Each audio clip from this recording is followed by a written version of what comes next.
Инфляция дегеніміз ол бағаның өсуінен, товардың тапшылығынан, тауарлар мен қызмет көрсетулерге деген сапаның төмендеуінен туындайтын ақшаның құнсыздануы, сондай-ақ ақшаның төлем қабілетінің төмендеуі.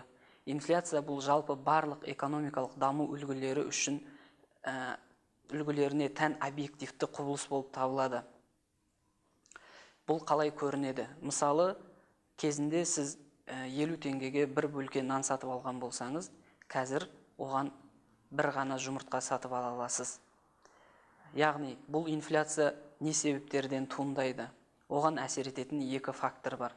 Ақша айналымына байланысты факторлар және ақшалық емес факторлар. Жалпы кез келген елдің экономикасында экономикалық тепе-теңдік болуы қажет. Нарықтағы белгілі бір ақша массасына оны қанағаттандыратын өндірілген өнім көлеміне тең болуы керек. Егерде нарықтағы тауарлардың көлемі артатын болса, онда мемлекет сол тепе-теңдікті сақтау үшін қосымша ақша көлемін шығаруға мәжбүр болады. Ал егерде керісінше тауарлардың көлемі төмендейтін болса нарықта, онда тұтынушылардың қолындағы ақшалар құнсыздана бастайды. Сол себептен бұл инфляция қазіргі заманауи экономикаға тән құбылыс. Бұл қандай себептерден пайда болады дедік? Яғни экономикалық теорияда инфляцияның екі түрін бөліп қарастырылады. Ол сұраныс инфляциясы және шығындар инфляциясы. Сұраныс инфляциясы дегеніміз не? Яғни ол бағанағы айтқанымыздай нарықтағы тауарлардың көлемінің азаюы, халықтың сұранысының артуы. Бұл мысалы 90-шы жылдарды келтірсек болады. Ол кезде халықтың қолында ақша бар, бірақ тауарлар жеткіліксіз, тауар тапшылығы. Сол себептен халықтың қолындағы ақшалар құнсызданады. Ал шығындар инфляциясы дегеніміз ол өндірістің шығындарының артуынан туындайды. Яғни, мысалы, бензиннің бағасы өсті дедік. Бензиннің бағасы өнімнің өзіндік құнында жатқан тауар тасымалдау немесе ресурстарды тасымалдау шығындарын өсіруіне алып келеді. Сол себепті өндірушілер тауардың бағасын өсіруге мәжбүр болады. Сол себептен шығындар инфляциясы туындайды.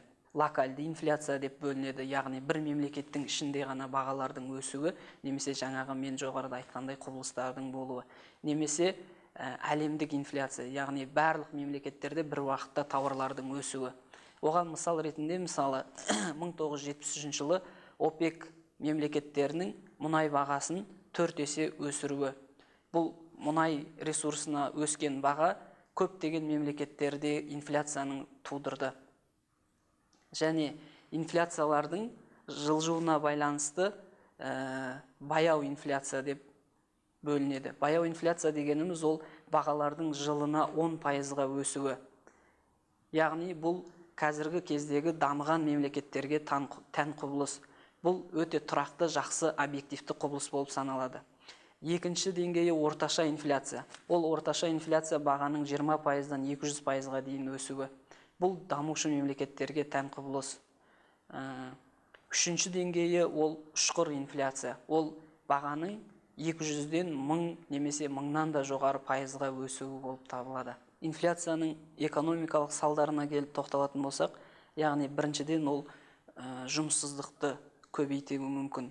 Екіншіден ол өндіріс көлемін азайтуға алып келуі мүмкін. Яғни өндірістің орнына спекулятивті қызметтердің дамуы мүмкін. Үшіншіден үлкен зардабы ол қаржы институттарының қызметінің нашарлауына алып келуі мүмкін. Яғни банктер ұзақ мерзімді несиелер берудің орнына қысқа мерзімді несиелер беруді ұлғайта бастайды. Ал енді инфляция бағана айттық, екі факторға байланысты туындайды дедік. Бұл жерде осы екі факторға байланысты мемлекеттің реттеудегі екі әдісі бар.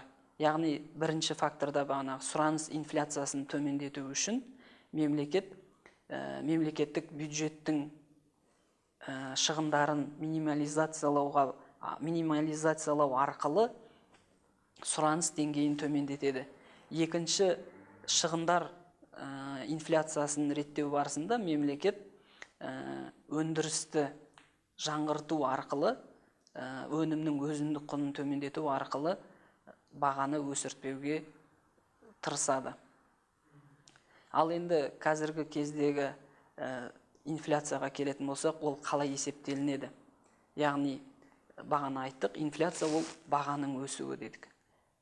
Жалпы мемлекетте әртүрлі тауарлар, әртүрлі нарықтар бар. Жалпы солардың бағаларының өсуінің орташа деңгейін есептейді. Мысалы, нанның бағасы 5%-ға өсіп, ал жұмыртқаның бағасы 70%-ға өссе, солардың орташа деңгейін алып, мемлекет көрсетеді инфляция деңгейін. Ал қазіргі кездегі Қазақстандағы ұлттық банктың мәліметі бойынша инфляция деңгейі 6,2%-ға тең. Ал енді дефляция деген нәрсеге келетін болсақ, ол дефляция дегеніміз дәл осы факторлардан туындайтын нәрсе, бірақ ол кері әсерін береді. Яғни, бағалардың төмендеуі. Ал енді бұл жерде бағалардың төмендеуі жалпы нарықта байқалмайды. Бұл құбылыс қазіргі кезде әлемдік деңгейде Японияда ғана байқалады екен, яғни 1% деңгейінде. Ал басқа мемлекеттерде белгілі бір тауарларға ғана байқалады дефляция құбылысы. Бұл жерде де бағанағы дефляция сол екі фактор бойынша әсер етеді экономикаға. Яғни бағаның төмендеуі, ол қай кезде туындайды? Ол дағдарыс кезінде туындауы мүмкін. Мысалы, тұтынушылардың төлем қабілетінің төмендеуі.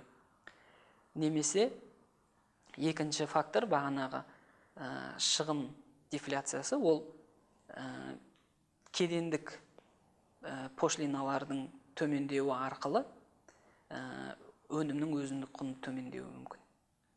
Сондай әсерлері бар.